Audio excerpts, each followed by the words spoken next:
Stewart, can you firstly just explain to us why the club have decided to support the Women in Football pledge? Yeah, I think it's something that's really important. From the club's perspective, we've got our Everyone Anyone campaign, which is our diversity and inclusion campaign. And as part of that, gender is a key aspect of people working at the club. It really shouldn't matter what your gender is. What we want are the best people for each position at the club, and that's what's most important. We've seen the growth of women's football, but this is much more than just the women's football. This is about having women through every department of the club, including in the men's football department, where we've got women working already. So it just felt like the right thing to do, something that we actually genuinely believe in, and it's not something that's just a bit of PR fluff, if you like. This is something we genuinely believe in, and we're very, very pleased that we can get our shoulder to the wheel in supporting the campaign. And the campaign encourages women to pursue a career in football, whether that be, you touched on it there, playing or coaching or behind the scenes. How strong is that message? It's a very strong message. I think it's, we've seen the growth of women throughout football clubs. It was traditionally a male-dominated sport. You can't get away from that. That's what it was. But I think there's been a lot of change in football in particular, but I think in all industries you see the change and the growth in industry. My accountancy background from many years ago, and even back then there was probably 50-50, maybe male-female participants in that industry, and different industries have evolved at different rates, and I think we're seeing a catch-up within the football industry. And as I say, that's throughout all the departments. That's not just in women's football, but you're actually seeing it through all the departments, be it the commercial, be it the various other departments off the pitch, but you're also seeing it within the male football department, up at the training ground. And in terms of Rangers specifically as well, you touch on it there, there is a very diverse workforce and obviously the full-time women's team now. How proud are the club of that? We're very proud. I think we've made huge strides. If you ask Amy McDonald, she was talking to me about this the other day, and it's night and day from where we were. Probably a wee bit embarrassed actually about where the women's football team was historically, not that historically either. So it was something we badly had to do.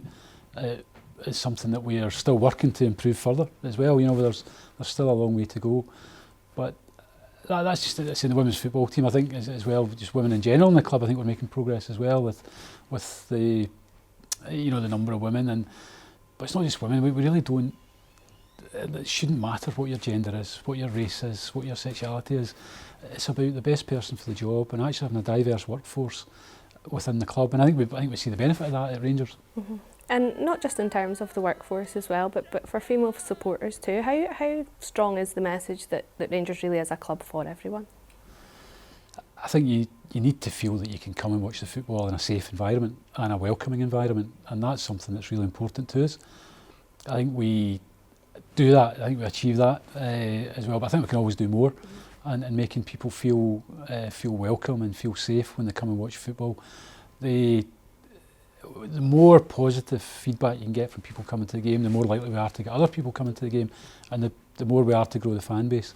But we need to make sure the fan engagement is positive from that perspective, and that we can make sure we engage with the fans in as many different ways as we can. And I think we'll see that in particular over the coming period, when with things like New Edmonton House, it comes to fruition next year, and we'll have the fan zone within that, and I think that will give the opportunity for more engagement for children, women, men, everybody, just to come along and enjoy Rangers.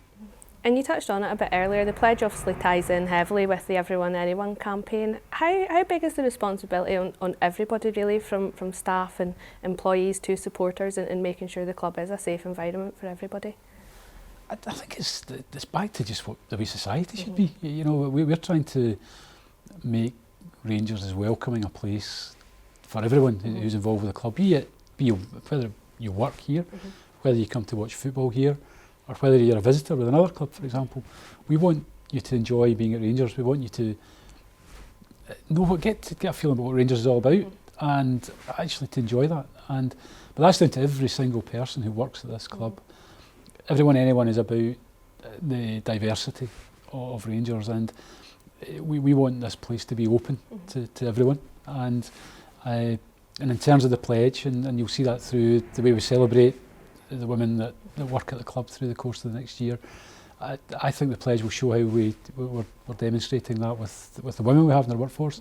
But you made the point earlier, Louise, about the women in our support base, and it's the women of the future. Where are the girls now? The girls in the academy, and giving work opportunities to people, be that through work experience or internships as well. So we were trying it in many different ways, and I think it's to the benefit of the club that we can do that, and we'll see the benefits of that through a more diverse workforce.